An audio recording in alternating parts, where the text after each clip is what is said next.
In the 1950s upsurge of UFO sightings, onboard experiences, and face-to-face contact with extraterrestrials, several contactees came forward, often imparting surprisingly similar messages from the otherworldly visitors. Now long forgotten, two sisters in Missouri, US, reported their experience, relaying astonishingly complex information from the interplanetary travellers they encountered. In May 1957, sisters Helen and Betty Mitchell of St. Louis, Missouri, were approached by two seeming humanoids who said they were from Mars. Helen gave an account of their first encounter, relating that she and Betty were in a downtown St. Louis coffee shop to buy a cold drink at the end of a shopping trip. She said that while there, they were approached in a very courteous manner by two gentlemen wearing grey suits who managed to break into their private conversation.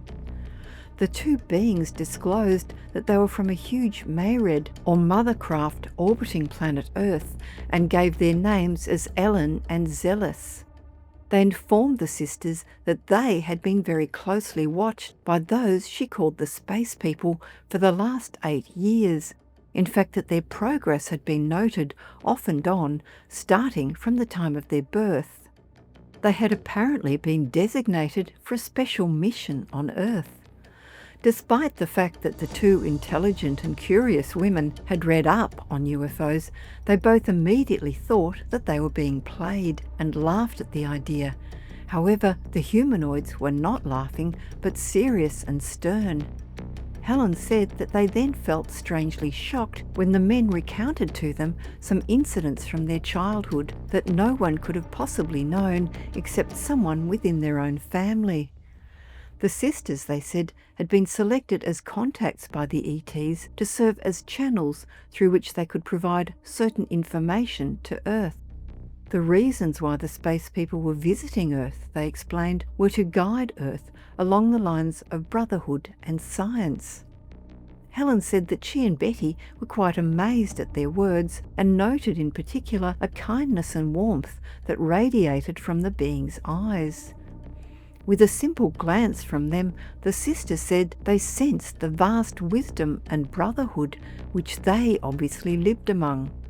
After talking with the women for just over 2 hours, the ETs left with an assurance that they would make contact again, and a week later, the women felt impelled to return to the same coffee shop. On meeting again with one of those they called the Space Brothers, Helen and Betty were given instructions on how to put together an advanced communication device in order to engage in regular contact with the Martian mothership. Helen said that they were told very explicit and precise instructions which they had to remember, as they were not permitted to take away a drawn diagram. The women obtained the required components for the device, which they then constructed on their return home. They said they were happy and amazed when they then tuned in on the mothercraft and spoke with the same being they had seen earlier. They were also allowed to speak with Commander Alner, who was in charge of the craft. Helen said that in the following 6 months they spoke many times with the ETs via the device and also received a lot of information about their homes, sciences and craft.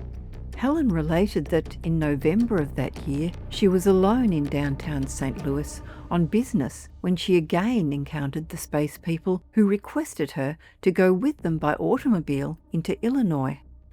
They drove to a heavily wooded area where the spacecraft was said to be parked in a vacant meadow on a farm on the outskirts of town. Helen was told that they landed there when they had business or contacts to pursue in St. Louis.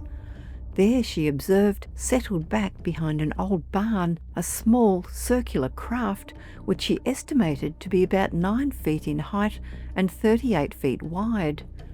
The spaceship had a domed top and no portholes, but a sliding door was open, revealing a uniformed operator sitting at the controls. Although now trusting the beings, Helen said that she was nervous and visibly shaking while aware that no harm would come to her. Zealous smiled as if to reassure her, and their flight to the mothership took only around 15 minutes. She was told that the magnetism of the smaller craft would not affect her watch, as it would be balanced by the magnetism of her own body. However, on entering the mother craft, the magnetism present caused her watch to stop. It was demagnetized in a small machine before she left. Small details like this add an intriguing authenticity to Helen's account, and also accord in many ways with those of later contactees. These include details like the huge receiving room for the smaller craft inside the mother craft, and the large machines attended by uniformed beings. The soft lighting inside rooms with curved ceilings and corners is another commonly reported feature. Betty remembered many aspects of the spaceship environment, including a spacious relaxation room and the blue-grey metallic look of the crew's uniforms. She was introduced to Elna, the commander of all craft operations on Earth, who, she said, spoke with a heavy accent and had darker bronzed skin compared with the other ETs. While in the control section, where she was told their calls were received from their device, they placed a call through to the Mitchells' telephone in St. Louis by adjusting some dials, and she was able to speak with Betty and tell her that she was with the brothers. In another often reported phenomenon, a scope similar to a television screen was able to reflect any particular building that the ETs desired to observe. She could see the inside areas of her home and watch her sister, mother and their children moving about. It was as if the whole roof had been removed, leaving only the walls. When she asked how this was done, they explained that the first set of vibrations from the roof were erased, while the vibrations of the furniture and people within were received on the scope. On then being told that they were going to dine, she found the dining area they entered just a vast empty room, until tables and chairs rose up from the floor section.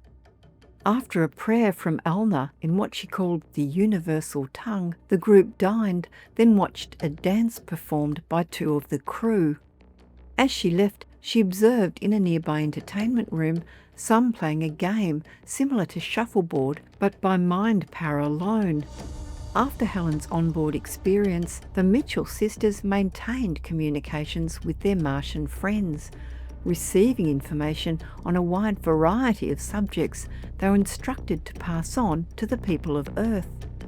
She said that a few weeks after her visit, they were contacted by the brothers and told that the Martian Council was requesting them to speak of the dangerous effects of atomic and hydrogen bombs.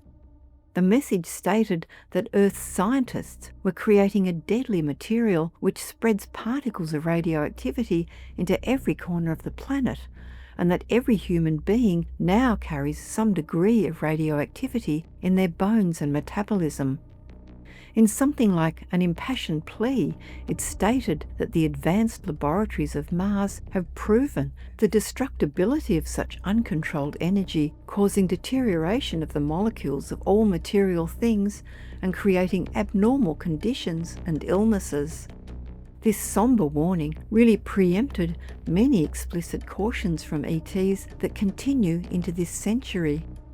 The Space Brothers and many other visitants after them seem particularly concerned about humans' use of atomic bombs, the events of 1945 perhaps even sparking the 1950s spate of UFO sightings and contacts. Betty and Helen Mitchell first spoke of their experience at Buck Nelson's Flying Saucer Convention on June 28, 1959. According to the late ufologist Wendell C. Stevens, the sisters were verbally attacked by those he calls the usual againsters. Helen said that they went on to deliver further lectures at saucer clubs and other groups, and they presented again at another convention in the following year. But perhaps their human audiences did not want to hear the message they conveyed from their space bro friends, as after that they decided to stop speaking publicly. Helen at that time did quash an erroneous idea that perhaps they had been silenced by the, quote, men in black.